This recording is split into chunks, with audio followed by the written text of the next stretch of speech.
Actu Débat.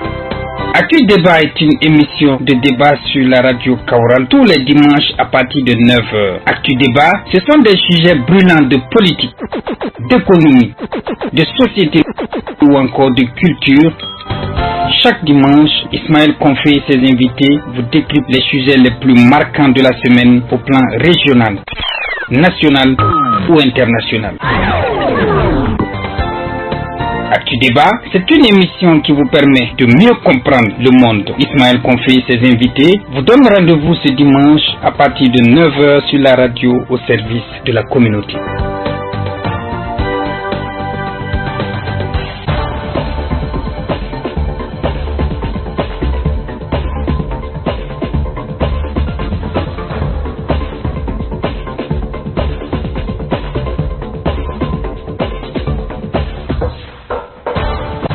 Chères auditrices et auditeurs, bienvenue à votre émission de débat hebdomadaire consacrée aujourd'hui à deux sujets locaux et un sujet en lien avec la Confédération des États du Sahel. Pour les sujets locaux, nous allons d'abord débuter par ces reboisements effectués chaque année pour le compte de l'année 2024. Ce sont des milliers de plants qui ont été mis en terre dont la gestion et le suivi fait défaut. Comment entretenir les plantes mises en terre chaque année sur les voies publiques et surtout les lieux publics?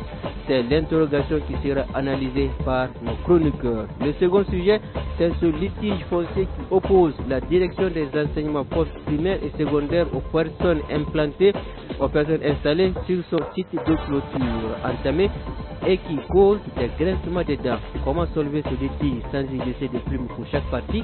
Les analyses, c'est dans quelques instants. Et enfin, nous terminons le débat par ce communiqué signé de la main du président de l'Alliance des États du Sahel, Assimi Goïta, président en exercice de l'AES, qui acte l'entrée en vigueur des nouveaux passeports entre les États membres de l'AES. Est-ce que ce passeport signe la fin des tracasseries routières qui vivent les voyageurs aux frontières des pays membres? Ne zappez pas pour le savoir. Le décor ainsi planté. Recevons à présent sur le plateau nos analystes du jour. Il s'agit de Amadou Sandou Diko. Bonjour et bienvenue. Bonjour Ismaël, bonjour aux fidèles auditeurs et auditrices. Ismaël Joseph Batouno, bonjour et bienvenue. Bonjour Confé, bonjour à tous les auditeurs et auditrices, et bonjour à mon boss sur ce plateau. Décor ainsi planté donc avec nos invités que nous avons reçus sur le plateau. Nous allons poursuivre avec nos avant-propos. Alors, Amadou Sandou Diko, quels sont vos avant-propos? Ok, merci bien Ismaël et bonjour à tous et à toutes. Mon avant-propos s'adresse personnellement à la Sonabel. Depuis un certain temps, Dori est devenue ce qu'on appelle la ville lumière. En tout cas, nous constatons que toutes les artères névralgiques de Dori ont été électrifiées. Vraiment, je leur tire mon chapeau et je dis bravo à la Sonabel. Parce qu'aujourd'hui, même si votre aiguille tombe, vraiment, quelle que soit votre vision, je pense que vous pouvez récupérer votre bien. Au-delà de cela, vu l'insécurité, aujourd'hui quand même, Dori est tellement éclairé que je pense que ça va vraiment booster, comme on le dit, la sécurité des personnes. Merci bien Ismaël. Ismaël Batouno. Bonjour Confé, bonjour à tous les auditeurs. Mes avant-propos aujourd'hui, moi j'irai dans la province du Soum, précisément à Djibo, rendre un vibrant hommage à toutes les forces de défense et de sécurité, ainsi qu'aux autorités qui ont œuvré pour que la paix revienne, ne serait-ce que dans cette localité où aujourd'hui, je vais dire, les élèves ont repris les chemins de l'école. Félicitations au nouveau haut commissaire et on espère que les bonnes choses continueront dans ce sens. D'accord, merci beaucoup. Nous venons aussi de recevoir le représentant de l'AGIR, qui est l'association qui œuvre dans le domaine de l'environnement. Nous avons déjà certes commencé l'émission, mais nous allons le prendre aussi en cours. Donc, comme cela dit, avec ce décor ainsi planté avec nos sujets et avec nos invités, nous allons donc commencer le débat.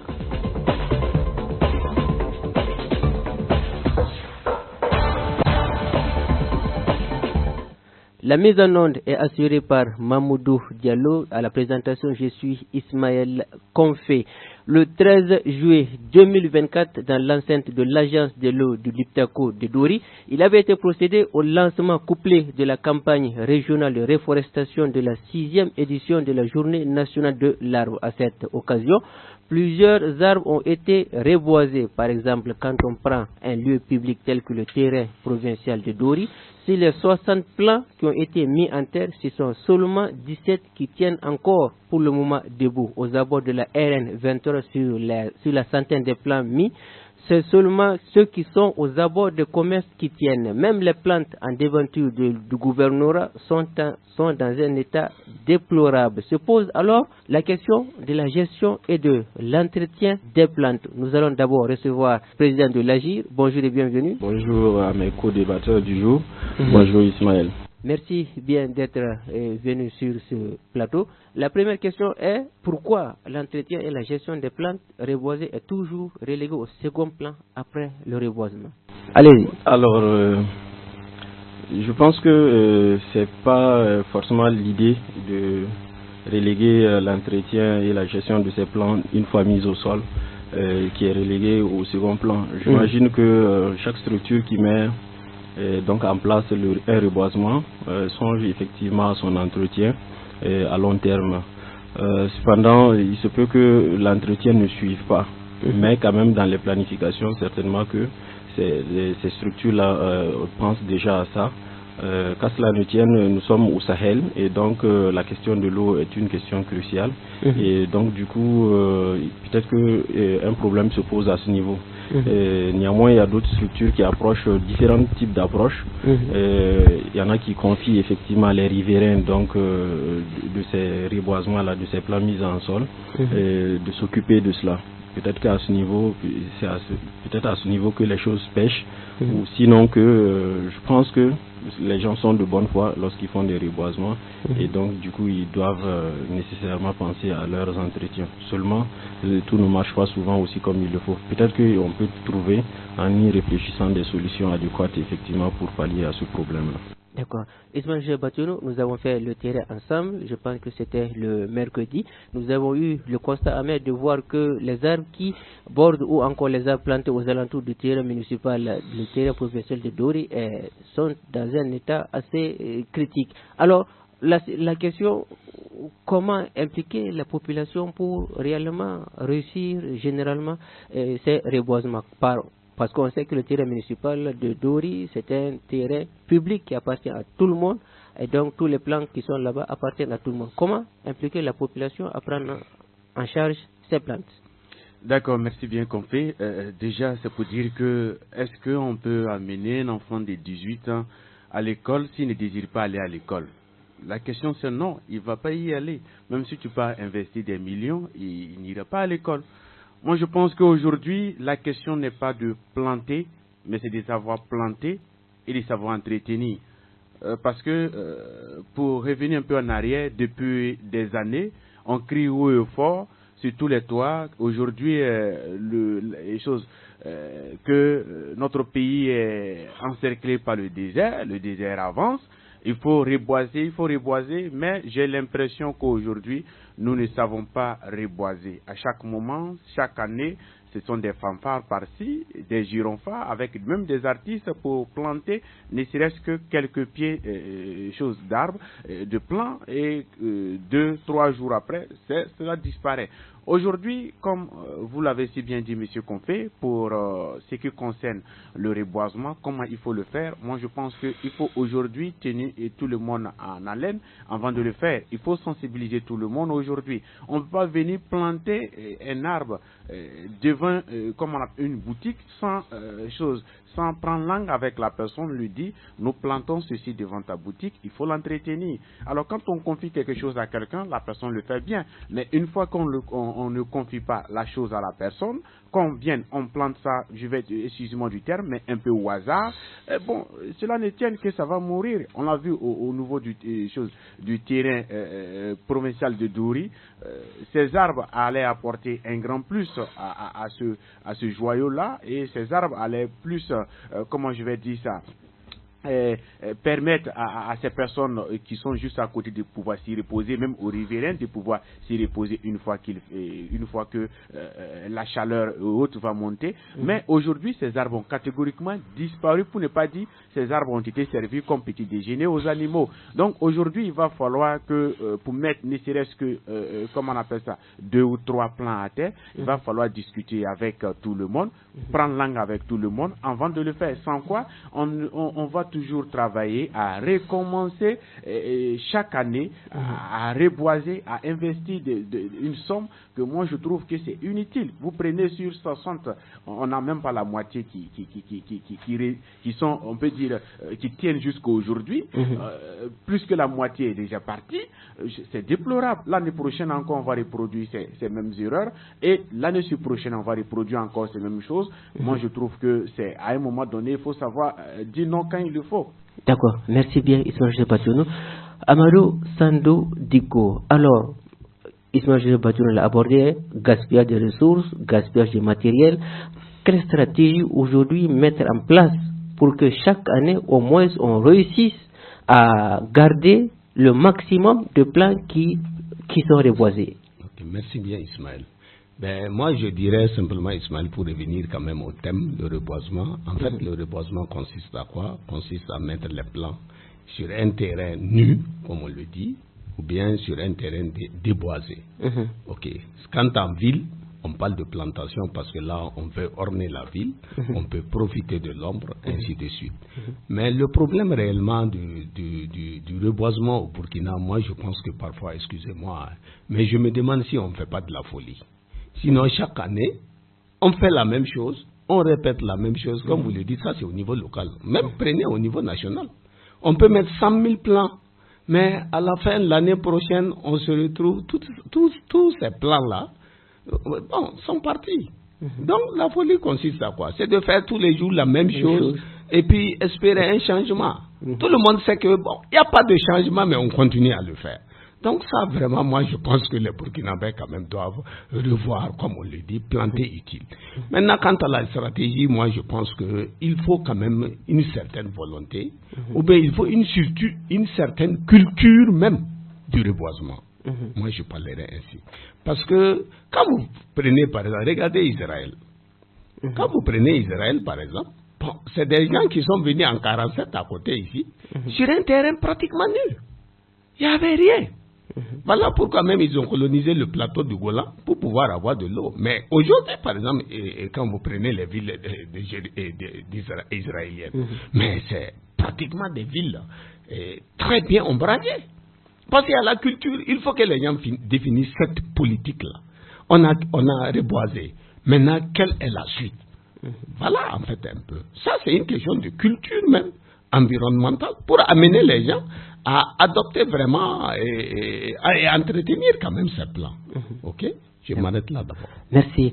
Je viens au président de l'association des jeunes intègres pour la restauration de l'environnement Agir, Boubacar Diko. Alors, Amadou Sando Diko a parlé de culture de reboisement. À votre niveau, comment est-ce que vous faites pour intégrer cette culture de reboisement pour les jeunes et surtout dans la région du Sahel?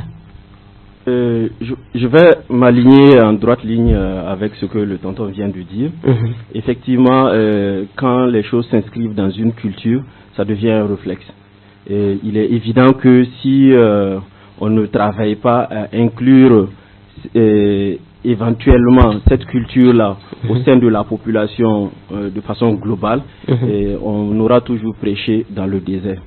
Cependant, ce que je voulais ajouter, c'est que, en dépit du fait que les gens ne répondent pas aux attentes comme on l'aurait souhaité en termes donc de suivi des reboisements, et cela ne devrait pas nous décourager à tout de même continuer quand même à faire le travail de reboisement tout en aval, donc en continuant donc à pousser et à instruire les gens de sorte à ce que les personnes, la population donc puisse effectivement continuer à suivre et à entretenir ces plans. Je suis tout à fait d'accord. Lorsque une culture est vraiment ancrée, les choses vont naturellement. Et ça va tellement de façon naturelle que ça devient limpide et ça intéresse tout le monde. Maintenant, on sait qu'on est au Burkina Faso et depuis donc des années, la question du reboisement, c'est une question cruciale et dont tous les États, donc, en fait, tous les gouvernements successifs en ont fait cas, peut-être même leur cheval de bataille et tout ça. Mais souvent, il faut se dire que les politiques ou peut-être d'autres, en tout cas structures qui font le reboisement ne font que de la communication en fait. Donc on initie une activité donc de reboisement juste par exemple pour faire de la communication autour de l'organisation, donc mettre en lumière, faire un peu de publicité et tout ça. Mais au fond, est-ce que c'était vraiment de faire pousser les arbres qui étaient voulus réellement? Donc on peut se poser donc cette question-là. Néanmoins, pour ceux qui le font vraiment sincèrement et qui espèrent donc voir ces arbres-là se dresser correctement comme il le faut, il faut véritablement faire un bon suivi après plantation de ces arbres. Justement, comment? Alors, on peut utiliser beaucoup d'approches. Donc, comme je l'ai dit précédemment, on peut donc confier les riverains effectivement la responsabilité donc de suivre l'arbre ou les arbres qui sont au bord donc de sa concession, de sa boutique et tout ce que vous voulez. Ou sinon, quand la structure qui vient pour faire le reboisement, qu'elle fasse vraiment un budget nécessaire pour le suivi. Parce que suivre un arbre suppose donc l'arroser. Et l'élaguer aussi à un certain moment. Donc, il y a beaucoup de choses qui vont avec. Donc, si vous n'avez pas mis le budget nécessaire pour le suivi, il va de soi que personne ne va vouloir s'en occuper à un certain moment, puisqu'on a dit qu'on a planté et c'est pour tout le monde de façon générale, c'est public. Donc, personne n'est responsabilisé. Alors qu'il faut responsabiliser des gens. Si on a responsabilisé des gens, on sait à qui se tourner pour demander compte si quelque chose ne va pas. Et autre aspect aussi. Dans mes réflexions, je me suis posé la question de savoir pourquoi est-ce que les eaux et forêts, par exemple, ne trouveraient pas un dispositif, genre par exemple les tricycles comme ça, comme mettre les polytanks là. Bon, de temps en temps aussi tourner, et pour ceux qui ont le temps, et puis essayer de voir ces plans, ça peut être une bonne contribution. Surtout qu'actuellement, il n'y a pas beaucoup de sorties dans la brousse. Donc, cela peut peut-être les occuper. Qu'ils m'excusent, je ne connais pas trop leur planning, mais c'est juste une idée que je partage comme ça. Loin de vouloir blesser ou bien donner du travail supplémentaire à qui que ce soit. Mais l'idée, c'est de dire que si on a par exemple un dispositif d'arrosage et qu'on a des techniciens qui accompagnent ce système-là et que voilà, un suivi est mis en place soit de façon autonome par les services de l'environnement ou soit par la structure qui a fait le reboisement et qui demande appui aux services techniques, vraiment de l'aider à suivre. Je pense qu'on aurait de très bons résultats. Je suis sûr et certain que c'est avant-hier, non? Avant-hier, jeudi, oui, c'était jeudi, donc il y a 3 jours de cela. Je partais à Windou. Effectivement, j'ai constaté effectivement que les plans là, il y a juste un qui est arrêté sur la route en allant à Windou. Et j'ai vu que les grillages de protection qui étaient là, d'autres se sont affaissés et tout ça. Et alors qu'on est au Sahel, la divagation des animaux, c'est toujours là et tout ça. Bon. L'un dans l'autre, c'est toujours continuer à marteler, vraiment. Et je sais qu'un jour, ça va prendre, mais c'est vraiment difficile. Mais si on y réfléchit très bien, on peut trouver des solutions plus adéquates. D'accord. Ismaël Joseph Badiono, Boubacar Diko vient de donner tout de suite les différentes solutions qui pourraient être appliquées. Comment appréciez-vous ces solutions? Oui, moi je pense que c'est une très bonne chose. Déjà, pour ces solutions, moi je voudrais, au-delà il a parlé des choses, des agents des eaux et forêts, de l'environnement, moi je voudrais proposer autre chose au-delà de ce qu'il a proposé.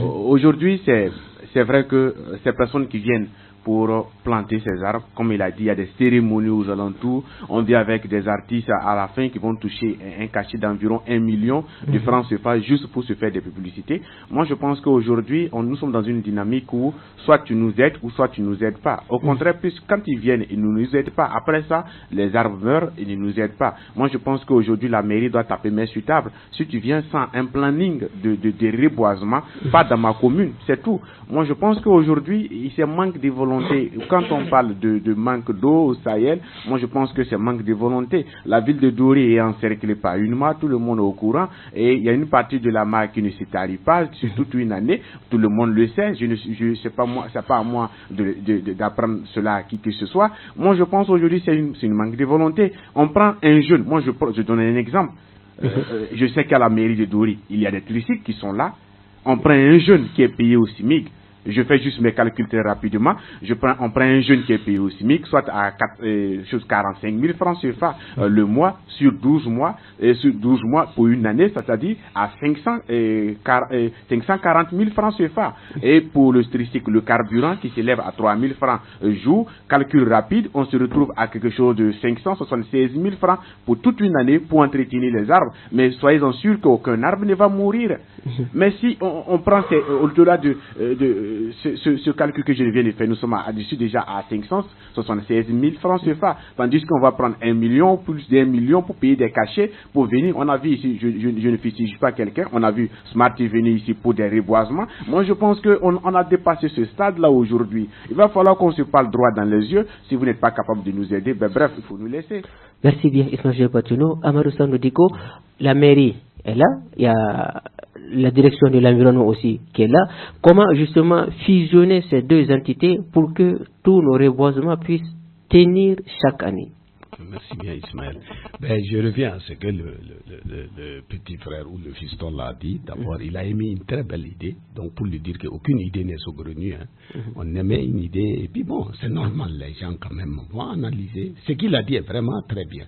Voilà. Donc ce que je dirais par rapport aux solutions, moi je dirais personnellement, je pense que le ministère de l'Environnement fait partie des services décentralisés qui relèvent de la mairie, je pense bien, comme le MENA, comme le sport, ainsi de suite. Donc si tel est le cas, je pense que personnellement, et pour ne pas peut-être que je vais recevoir des coups, mais je pense que c'est peut-être la mairie qui ne fait pas son travail. Vous avez des agents à votre disposition, vous avez un budget de fonctionnement. Moi je pense que nous sommes dans une région quand même sahélienne, mais il faut quand même, je ne dis pas que la priorité est à l'environnement, mais l'environnement quand même est prioritaire en tout cas, à ce que je sache. Donc la mairie par exemple, à Ouaga nous voyons, c'est la mairie qui arrose les plants dans la ville de Ouaga. On n'a pas demandé au commun direct. Ils ont des agents de l'environnement à leur disposition. Il peut avoir des citernes d'eau, comme il l'a dit mon beau aussi. Arroser un arbre, on n'a pas besoin d'eau potable.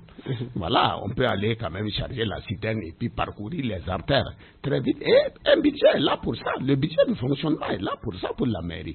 Donc moi je pense personnellement qu'il faut voir un peu dans ces aspects et de ce côté-là. Et puis bon, vous dire aux gens ce qui ne va pas, bon, on touche du doigt vraiment ici, là, pourquoi le budget de l'environnement ne suffit pas, pourquoi, ainsi de suite, et ainsi de suite.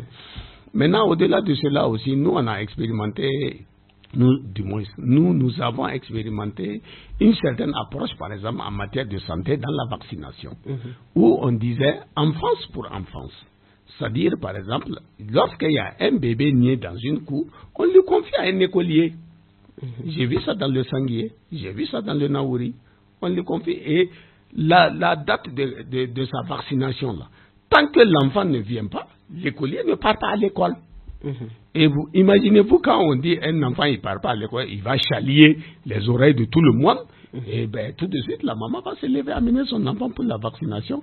Parce que dans tous les cas, le Coran a fait de telle sorte que dans nos pays, l'école, le dispensaire, ils sont tous dans la même zone, en fait, si tu as remarqué. Voilà. Donc, peut-être c'est des idées comme ça, il faut voir comment est-ce que confier, par exemple, les élèves, les écoliers, ces trucs-là. Voilà, c'est une idée que j'aimais, comme il l'a dit, il faut continuer l'analyse et puis on verra. Autre aspect, par exemple, que moi je vois, comme vous avez dit, les riverains qui font ou qui entretiennent les choses. Il faut voir parce que quand c'est les riverains, ils ne peuvent pas quand même tout de suite courir, aller au barrage, enlever l'eau, amener.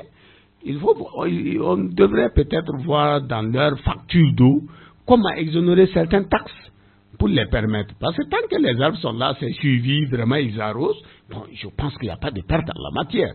Une petite taxe ou bien un pourcentage qu'on te fasse bonus parce que, bon, vraiment, tu entretiens les arbres qui sont devant chez toi parce que c'est sur la voie publique dans tous les cas.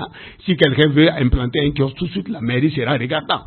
Donc, pourquoi la mairie ne sera pas regardante, par exemple, sur sa facture aussi?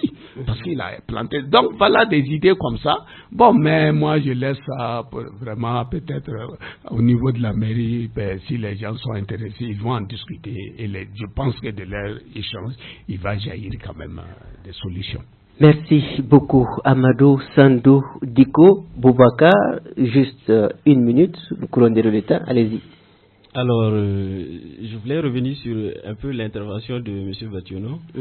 Et, en fait, l'idée, pour moi, c'est de ne pas être catégorique, en fait. Et puis, pour ne pas parler du griffe, être extrême, quoi. En fait, l'idée, c'est d'aller vraiment, peut-être crescendo, mais en douce. Parce que c'est une affaire qui concerne, en fait, tout le monde, mais il faut aussi être réaliste. Il n'y a pas beaucoup de finances disponibles comme ça à Dori qui permettent effectivement de faire les choses comme il se doit. Donc en caracolant, pour excuser du terme, en caracolant, on va essayer donc de gérer plusieurs choses en même temps et contenter tous les domaines en même temps. Il n'y a pas que l'environnement en fait. Et il y a beaucoup de secteurs encore qui sont peut-être plus prioritaires lorsqu'on va parler de santé ou autres domaines encore. Mais qu'à cela ne tienne, il faut quand même être regardant sur l'environnement parce que nous, en fait, nous sommes à un moment où la crise climatique est réelle. Et on est en janvier, il ne fait plus finalement froid comme il se devrait. Et donc, certainement, il y aura un impact tôt ou tard. Donc, au fur et à mesure, on va constater qu'il fera plus chaud et peut-être que d'autres phénomènes encore vont apparaître. D'où la nécessité, effectivement, d'être regardant sur l'environnement. C'est notre cadre de vie. Mais les moyens ne sont pas là. Et je me dis que malgré la volonté, par exemple, des services techniques, par exemple, de l'environnement ou de la mairie, je suis persuadé qu'ils sont un peu limités en termes donc de moyens financiers. Mais au moins, la disponibilité physique et donner de son temps, si quand même on trouve par exemple un leadership vraiment assez solide là qui puisse galvaniser les gens et donc les galvaniser autour donc de ce qui nous préoccupe notamment en la matière donc d'entretien de ces plans, on peut trouver un écho favorable. Nous les associations par exemple nous sommes là. Bon, quelle qu'en soit nous, notre volonté, par exemple, d'action, on est très limité, non seulement en ressources matérielles, mais aussi financières. Même si vous voulez, par exemple, agir, vous ne pourrez pas, avec une seule personne, gérer, par exemple, une multitude de plans. Et alors, si vous voulez aussi faire agir d'autres personnes, à long terme, ça va nécessairement coûter quelque chose, ne serait-ce que quelque chose de petit. Donc il y a tous ces facteurs-là, mais je me dis qu'il faut quand même un leadership, quelqu'un qui prenne vraiment les choses à bras le corps, et ça c'est vraiment du ressort peut-être de la municipalité ou de l'environnement, qui peuvent donc jumeler leurs efforts, et puis bon, voir comment est-ce que nous, par exemple, nous les structures là, comment est-ce qu'on peut s'organiser et puis gérer. C'est vrai qu'il y a des tricycles à la mairie ou peut-être même à l'environnement. Si par exemple on a cette disponibilité du tricycle et puis des polytanks montés dessus, et puis il y a du carburant, bon peut-être qu'on peut donner du temps 2 fois par semaine ou 3 fois par semaine et puis faire le tour.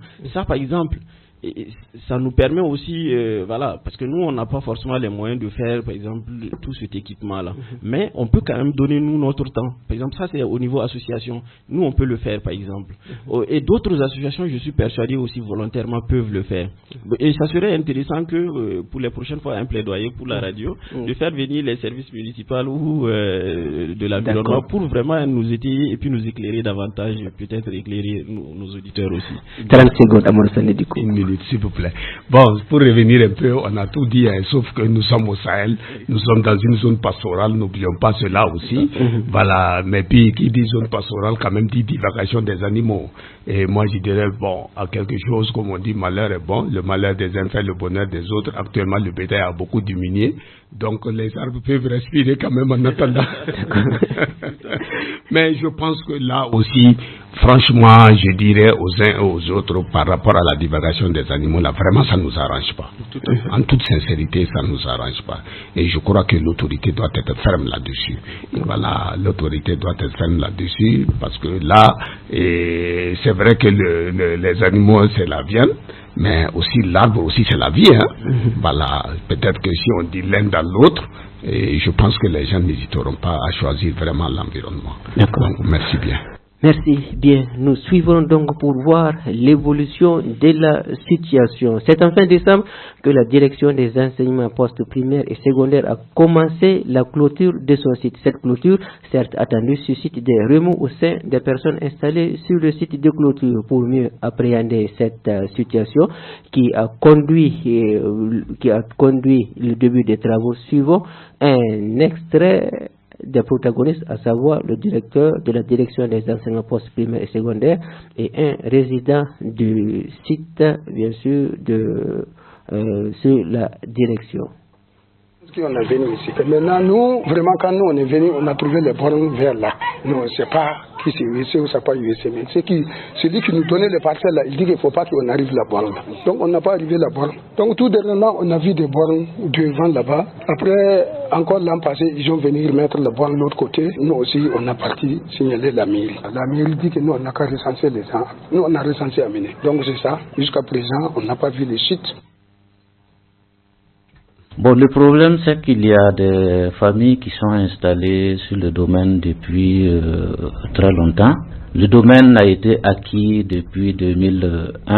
C'est une parcelle qui fait près de 4 hectares et demi. Il y a certaines bornes du côté sud qui sont dans les cours, d'autres même ont pratiquement disparu. Mais juste avant le début des travaux, avec l'accompagnement du ministère de l'urbanisme, ils sont venus avec les coordonnées qu'ils ont à leur disposition nous aider à replacer ces bornes. Nous avons toujours interpellé des gens pour dire de ne pas réaliser parce que c'est sur un domaine de l'État et tôt ou tard ils vont devoir partir, donc c'est pas la peine d'investir davantage.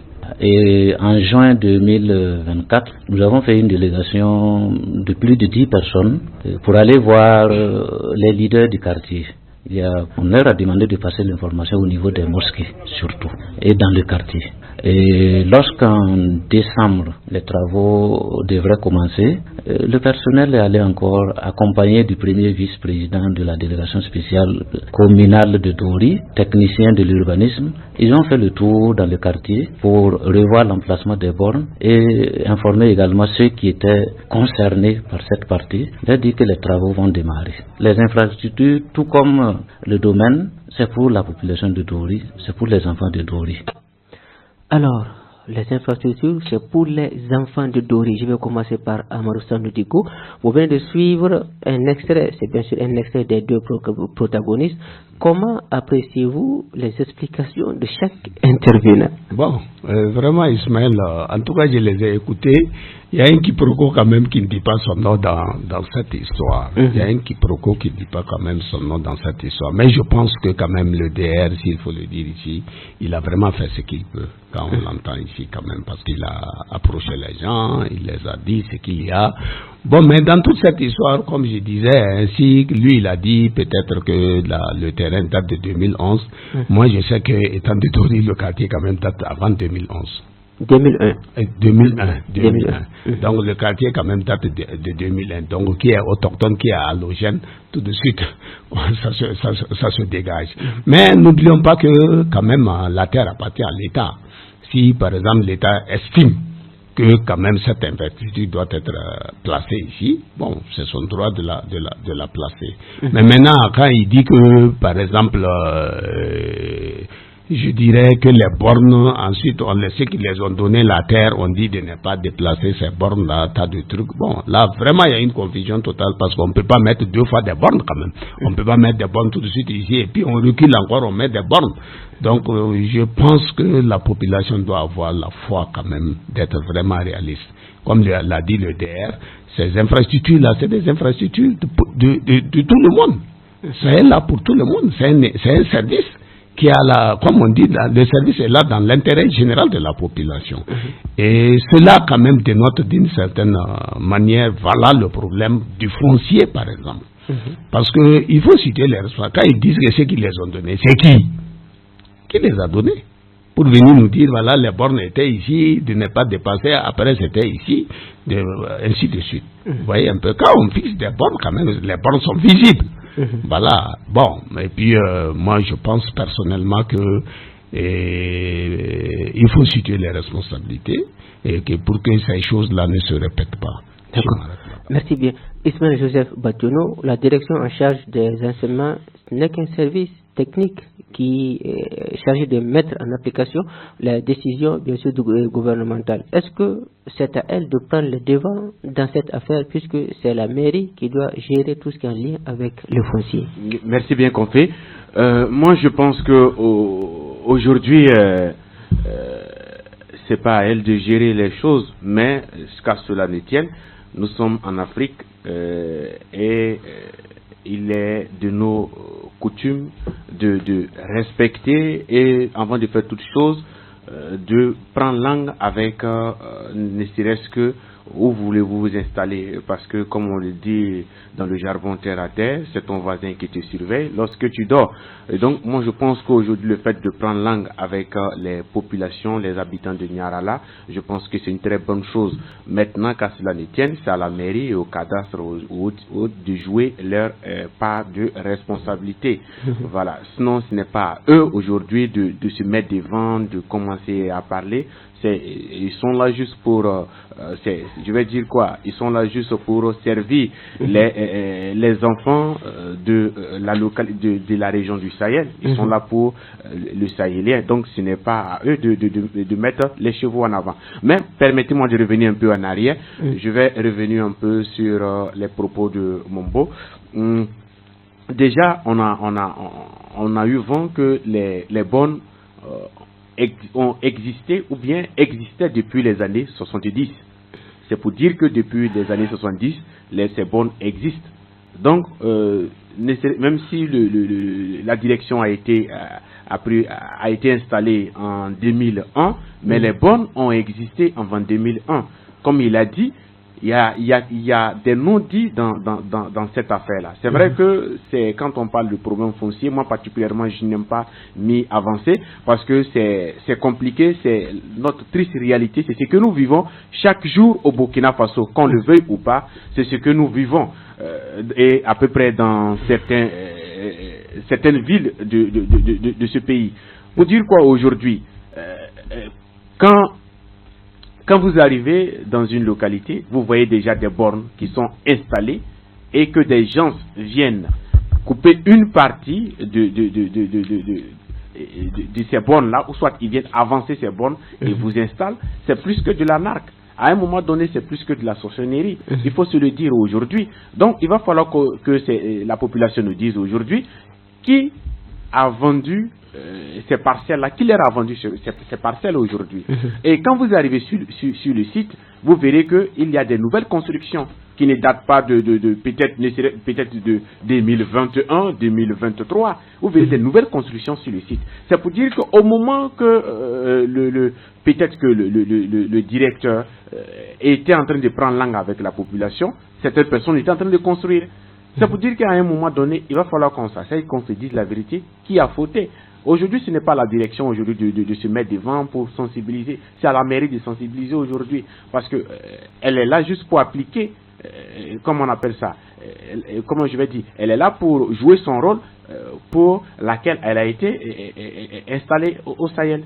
Donc moi je pense qu'aujourd'hui, il va falloir qu'on dise qui a vendu le terrain, qui a fait ceci, et que je vais dire, les protagonistes soient, comme on appelle ça, devant les faits, qu'on puisse traduire ces personnes-là en justice aujourd'hui, parce que il est compliqué aujourd'hui de pouvoir dédommager toute cette population-là, et cette population aujourd'hui, si elle ne bénéficie pas de dédommagement, où ira-t-elle? C'est la question qu'on se pose. Où ira-t-elle justement? Et Boubacar Diko, la mairie est face à un casse-tête ici qu'elle doit gérer. Comment justement peut-elle gérer ce casse-tête étant donné que le foncier mobiliser un domaine foncier pour l'ensemble de cette population installée sur ce site va réellement être compliqué. Comment la mairie peut gérer cette situation à l'amiable? Et je voulais donner avant tout avant de proposer mes solutions, je voulais donner mon appréciation sur les différentes interventions. Je trouve que chacun est en train donc de tirer la vérité donc de son côté. Bon, ici ce n'est pas une question de vérité qu'on doit chercher normalement, mais une question de consensus. Parce qu'il y a déjà le litige. Et comme c'est un conflit, en principe, il doit avoir donc par exemple des moyens de sortir donc de ce conflit-là. Donc du coup, si on va chercher qui a la vérité et qui n'a pas la vérité, ça peut compliquer les choses. Mais qu'est-ce qu'on peut faire pour que effectivement chacun puisse avoir gain de cause d'une manière ou d'une autre, en fait, sans brimer les uns ou les autres. C'est ça qu'il faut chercher comme solution. Néanmoins, ce que je voulais dire, je trouve que pour moi, ça c'est mon point de vue, l'administration ici, de mon point de vue, est en faute.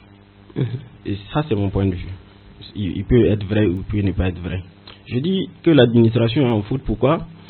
L'administration scolaire, oui, la direction. Oui, bon, je parle de l'administration de façon globale, okay. Parce que je sais pas, il se peut que ça soit au moment où ce n'était pas la décentralisation, donc ça relèvait pas peut-être de la mairie donc de donner le domaine donc à la direction, ou bien il se peut que ça soit après donc la décentralisation. Donc je sais pas qui fait quoi, mais ce qui est sûr c'est l'administration pour moi qui est en faute, parce que elle a non seulement les moyens de délimiter n'importe quel domaine où elle veut s'installer, de délimiter clairement et puis de s'installer. La terre appartient à l'État. Même si ça avait changé en temps. Mais actuellement, en tout cas, ce qui est en vigueur, la terre appartient à l'État. Donc l'État a les moyens, effectivement, de délimiter clairement son terrain et de l'occuper comme bon lui semble. Maintenant, si elle ne le fait pas, et que par malchance ou je ne sais pas comment, des individus, donc des particuliers viennent donc s'installer, c'est que la limitation n'a pas été claire. Alors que pour délimiter par exemple un terrain, il parle de 4 hectares et quelques, c'est pas aussi compliqué que ça. On peut mettre un grillage ou bien juste les côtés là, les 4 côtés, faire juste des murets ou bien des poteaux et puis démarrer juste des murs et puis c'est fini. Si on n'a pas les moyens de tout clôturer en même temps, ça permet de dire en tout cas ici c'est pour quelqu'un. Donc quand quelqu'un va venir rentrer dedans, bon, il va prendre ses conséquences comme il se doit. Ils l'ont pas fait. Et quand ils ont construit le bâtiment où la direction est actuellement, ils sont venus construire au bord de la route. Ils auraient dû aller construire à l'angle, au fond, je pense que c'est vers le sud, non? Au fond, pour parler donc de limite là-bas, et puis faire les WC de l'autre côté. Donc celui qui va venir devant eux, c'est clair. Donc, ils n'ont pas, peut-être qu'ils n'ont pas peut-être anticipé, mais en fait, de mon point de vue, c'est pas au Burkina seulement que l'État réagit de cette façon, et ce n'est pas juste au niveau de cette direction-là seulement que les choses sont comme ça. Et pour moi, c'est consternant, parce que là, sciemment, l'État fait des actions qu'on ne comprend pas. Faire 4 poteaux qui délimitent clairement, ou 6 ou 8 là, où est le problème? C'est pas aussi exorbitant que ça. Ça vous évite tous ces trucs là. Surtout qu'à un moment, dans certains domaines, l'État s'accapare même des champs des gens sans rien donner. Et je trouve que en fin de compte, ça devient un peu écœurant pour la population qui se voit, n'est-ce pas, dépossédée de peut-être de leurs moyens de subsistance. Par un État qui s'impose comme ça à la population, alors qu'elle est censée protéger la population, être en rescousse de la population. C'est vrai que la direction c'est pour la population du Sahel et tout ça. Je pense que les gens, quand les populations qui sont sur le site actuellement, quand elles se plaignent pas contre le directeur de l'enseignement. Ils se plaignent pas contre son personnel, pas du tout. Ils se plaignent par rapport au terrain. C'est le terrain qui les intéresse, c'est pas l'individu. Et donc du coup, c'est à l'État de songer, en voulant s'implanter là, de savoir comment s'implanter, de savoir délimiter clairement les choses. Et puis c'est tout de même pas intéressant que pour toute l'administration, on n'ait pas une clôture. D'accord. je voulais ajouter que des gens peut-être connaissaient les limites ou pas, ça j'ignore. Mais si ce cas-là est arrivé, c'est un cas malheureux et peut-être que ce n'est pas que ici seulement. Donc il faut en même temps profiter, résoudre tous ces types de conflits-là, parce que la crise sécuritaire actuellement dont nous vivons au Burkina Faso de façon générale, un des facteurs majeurs de cette crise-là est lié au foncier. Parce que le territoire est petit, il ne va pas s'extendre, la population grandit, le terrain va être quelque chose de plus compliqué. Et pour moi, je vais être, juste un mot, je vois que vous voulez me retirer la parole, je voulais dire que nous avons obligation, effectivement, je parle donc de l'État, de trouver des voies et moyens pour que la population, actuellement là, qui ne trouve pas de débouché clair et net là, pour trouver où s'installer, que l'État puisse vraiment gérer ça de façon assez intéressante. 4 hectares et demi, c'est beaucoup. C'est vraiment beaucoup. Qu'est-ce qui est faisable pour ces populations, parce qu'elles n'ont peut-être pas où aller. Et donc, de trouver les voies et moyens. Voilà. Merci. Bien. Amourson Diko, 30 secondes. Ok, merci bien. Bon, je reviens un peu vraiment sur ce même problème. Parce que comme il l'a dit, bon, peut-être qu'il estime que l'État a tous les moyens, mais moi je dirais, c'est vrai que l'État peut pas dire qu'il a tous les moyens. Et puis pour la décentralisation, je l'informe que ça a commencé en 95. Et donc peut-être la mayonnaise a pris autour de la communalisation intégrale en 2006. Bref. Donc l'un dans l'autre, moi je parlerai de la mauvaise planification de l'État. Et c'est la cause principale de ces problèmes-là. Si vous vous rappelez, la semaine passée, on a parlé de l'université de Douri. Et on disait non, ils ont cherché la terre et ils n'ont pas eu, ainsi de suite. Et pourtant, moi, je vous disais que j'allais partir me renseigner. Mais c'est faux. L'université a été écroyée, un grand terrain. Mais le problème, c'est quoi? La nature a horreur du vide. Ils n'ont pas occupé le terrain. Et aujourd'hui, on a l'affluence quand même des PDI, des personnes en détresse. On fait quoi? Toi, on t'a donné terrain, tu n'es pas prêt à investir. Voilà des gens qui courent pour leur sécurité. Mais ils se sont installés. Et c'est ces problèmes comme ça là qui font que on tombe dans ce genre d'histoire là en réalité. Même là-bas, quand vous prenez, depuis 2001, moi je dirais pas vraiment que... Donc c'est une mauvaise planification. Parce que quand même depuis 2001, c'est vrai que la clôture là, c'est de l'argent, mais je pense quand même qu'il faut savoir occuper les choses à leur temps aussi. Parce que depuis 2001, et puis c'est maintenant, on cherche, c'est les mêmes personnes, les quartiers précaires là. Je sais, en Afrique du Sud, on appelle ça les favelas. Donc, ces quartiers précaires là sont vraiment difficiles à gérer. Et je pense que dans la planification, déjà qu'il y a eu les bâtiments, bon, il fallait changer à la clôture. Voilà. Et tout le monde sait aussi que c'est comme je l'ai dit ici, dans l'anarchie. Entre-temps, on dit que c'est les coutumiers qui donnent. Ils avaient commencé, eux aussi, à faire leur deal. Après, la mairie a dit la terre appartient à l'État. On a vu des conseillers municipaux aussi distribuer là-bas des parcelles. Donc, tout ce vraiment méli-mélo là fait qu'on ne se retrouve pas. Et pour dire aussi à mon petit frère là, les gens sont de mauvaise foi parfois. Hein. On a vu aussi des portes qu'on a cassées. On a vu aussi des bornes qu'on a cassées. Les gens sont tellement cupides qu'ils cassent la borne pour celui qui paye. Non, lui, il n'a pas vu la borne. Où est son problème? Donc voilà, l'un dans l'autre, vraiment, moi, j'interpelle à tout le monde à savoir raison garder. En tout cas, l'État, c'est pour nous tous. Et comme on le dit, bon, peut-être qu'on peut trouver un mauvais arrangement vaut mieux qu'un bon procès.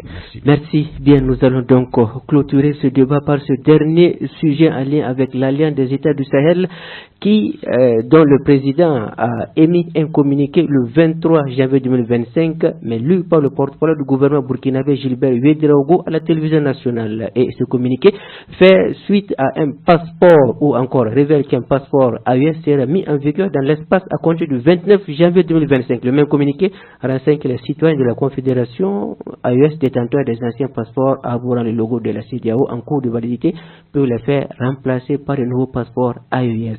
Alors, je vais commencer par Ismaël Joseph Bationo. Comment analysez-vous déjà ce nouveau passeport? 1 minute chrono. D'accord. Mais c'est bien qu'on fait. Pour moi, c'est déjà une très bonne chose. quand on parle de libre circulation des biens et de personnes dans l'espace AES, moi je pense que c'est une très bonne chose. Voilà, car cela ne tienne, on a tous vu le passeport de la CEDEAO qui a existé et qui continue d'exister depuis des années, mais au-delà de tout ça, on a vu des tracasseries au niveau des corridors. Donc, pour moi aujourd'hui, c'est vrai qu'on va louer haut et fort ce passeport, mais moi je reste un peu sceptique, car cela ne tienne, c'est une très bonne chose. Peut-être que l'avenir va me contredire, sans quoi le passeport aujourd'hui, c'est pas tous les citoyens qui ont cette chance d'avoir ce passeport aujourd'hui. Ce passeport, c'est pas du donné, 65 000 pour ne pas dire de plus aujourd'hui pour ce passeport. Pour avoir un passeport, je suppose. Mais au cas cela ne tienne, et ceux qui n'ont pas le passeport, comment est-ce que ces personnes vont se déplacer? Moi, c'est cette question que je me pose. Parce que pour le passeport, il faut prendre l'avion. Mais ceux qui vont se déplacer avec les minibus, les personnels, comment est-ce qu'ils vont se prendre? Ça, à cela que à cette interrogation. Merci bien, Ismaël Amadou Saladiko. Avons-nous besoin d'un passeport entre ces trois États? Qu'est-ce que c'est? Bon, de manière générale, il faut dire que le passeport, quand même, c'est l'un des documents de voyage les plus sûrs. Ça, au moins, c'est parce que le passeport, comme on le dit, il permet de franchir les frontières avec sérénité, avec une traçabilité beaucoup plus fiable. Parce que pourquoi le passeport? Parce que le passeport contient quand même des feuillets jusqu'à 32, donc à peu près 66 pages. Voilà, donc ça te permet vraiment de franchir toutes les frontières dans la légalité. Bon, bien sûr, si tu as un visa, je vais dire dans la légalité. Maintenant, il y a plusieurs types de passeports aussi. Donc, vous avez des passeports de service, vous avez des passeports ordinaires, vous avez des passeports diplomatiques. Donc, l'un dans l'autre, pour vous dire que le passeport, il est nécessaire et il est plus fiable parce que non seulement, quand vous voyez quelqu'un détenir un passeport, c'est que quand même, il a la nationalité de ce pays, différemment d'une carte d'identité. Donc, ça, c'est un document vraiment fiable. Et il réunit des données de tout ce que la personne a comme données et à l'état civil, physique, matériel, tout ce qu'il a. Maintenant, et moi, je pense que étant un document administratif, même si on a son passeport, on ne voyage pas, tu as ton document administratif et identitaire avec toi, c'est déjà très intéressant. Mais parler que c'est l'espace AES, on n'a pas besoin du passeport, de la libre circulation des biens, moi je ne partage pas. Ça, c'est une option purement politique. On a vu en tout cas les passeports CEDEAO, mais comme disait mon beau, ça n'a pas permis quand même la libre circulation des biens et des services. Voilà. Donc si nous on veut atteindre à ce résultat-là, même avec le passeport, la libre circulation des personnes et des services est une option politique de chaque État ou bien de chaque regroupement à peu près. Donc je pense que par rapport maintenant à la cohabitation, moi j'ai pas trop suivi la cohabitation entre le passeport AES et le passeport CEDEAO. Bon, comment voilà, dans les pays où on va aller avec, dans les pays de la CEDEAO ou bien dans les autres pays où on va aller avec le passeport AES, quelles sont les choses, comment les choses vont se passer. C'est un peu ça, un peu moi mon inquiétude, quoi. Merci bien. Et Boubacar Diko, est-ce que le passeport à lui seul suffit à mettre fin aux tracasseries que connaissent nos citoyens aux frontières des différents États? Et Ismaël, je vais tout de suite te répondre que non, il ne suffira pas, ça c'est sûr. Parce que, comme l'a dit le tonton tout de suite, et avec le passeport même lorsque les trois pays étaient dans la CEDEAO, et je pense que ça ne permettait pas effectivement de se soustraire aux tracasseries routières ou bien transfrontalières de façon générale. Parce qu'effectivement, nous avons hérité d'un système aussi qui ne favorise pas trop la libre circulation malgré les lois, malgré leur application. Et il y aura toujours quelques brebis galeuses aux frontières, voilà, qui vont mettre des bâtons dans les roues des voyageurs, ça c'est sûr. Donc, mais au moins ce passeport-là, c'est quand même pour remplir un vide administratif. C'est un processus, donc la mise en place de l'AES, c'est un processus. Il va de soi que certains éléments quand même nécessaires et importants là puissent être mis en place pour que voilà, quand même ces choses-là se consolident de façon administrative.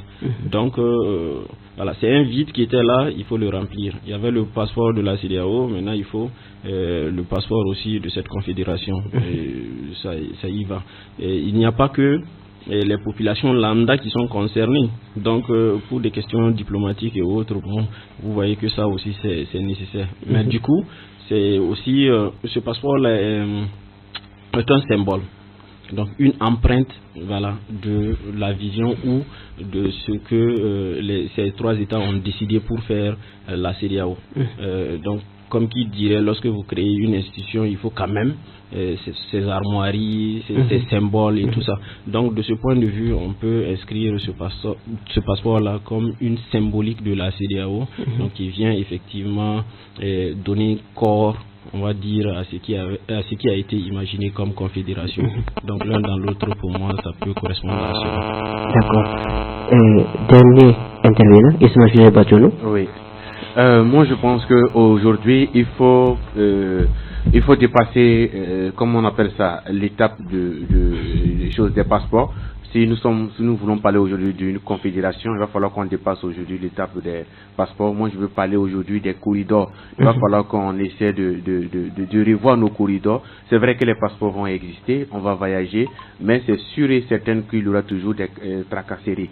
Donc aujourd'hui, nous sommes en confédération. Ça sous-entend que c'est à peu près le même pays. C'est seulement le blanc qui nous a divisés par-ci, par-là. Avec les 3 pays, aujourd'hui, nous formons à peu près un seul pays. Il va falloir dépasser l'étape des corridors, permettre réellement la libre circulation des biens et des personnes entre ces 3 États, le Burkina, le Mali et le Niger. Et moi, je pense que c'est à cela qu'on parle là aujourd'hui de l'AES et d'une avancée significative au-delà de l'autre où nous étions dans la CEDEAO. D'accord. Bon, juste une dernière intervention. Je dirais que, comme on l'a dit, l'AES c'est 3 pays. C'est plus facile quand même, peut-être pour 3 pays, de créer une libre circulation des biens et des personnes par rapport à 16 pays qui n'ont pas la même réalité. Alors que nous avons à peu près la même réalité politique, géographique, et ainsi de suite. Mais l'AES a une vision de s'agrandir aussi. Bon, mais pour le moment, nous sommes à 3. D'accord. Voilà, maintenant, la vision peut-être qu'elle va venir avec le temps. Ça, c'est à court ou à long terme, on le verra. Donc, peut-être là, et comme le disait le fiston, c'est vraiment, c'est un symbole de souveraineté aussi. Tu as le passeport AES, tu fais partie d'un espace bien déterminé politiquement et géographiquement. Allez, bon vent à l'AES, s'il vous plaît. Merci bien, et c'est sur ces propos que nous signons la fin de cette émission. Et merci à tous ceux qui nous suivent pour le téléchargement des plateformes numériques de la Radio Kawaral, notamment l'application Radio Kawaral téléchargeable sur Play Store. Et merci appuyé à nos auditeurs qui nous suivent depuis leur grain de thé, et surtout à nos débatteurs présents sur ce plateau, mais aussi à tous nos débatteurs qui nous suivent depuis leur position d'écoute. Nous passons notamment à Ahmed Sissi depuis Gorgadi, mais aussi à Amadou Diko depuis Kaya. À la présentation de Géjan, c'était Ismaël Konfé. Devant la console technique, nous avions Mamoudou Diallo. Ne décroyez surtout pas. Reggae Vibration, c'est tout de suite avec Yannick Dedia. Chers auditeurs d'ici et d'ailleurs, donnons-nous rendez-vous le dimanche prochain pour une autre édition d'Actu Débat. Dieu voulant, car c'est lui qui préside la destinée de tous et de tous.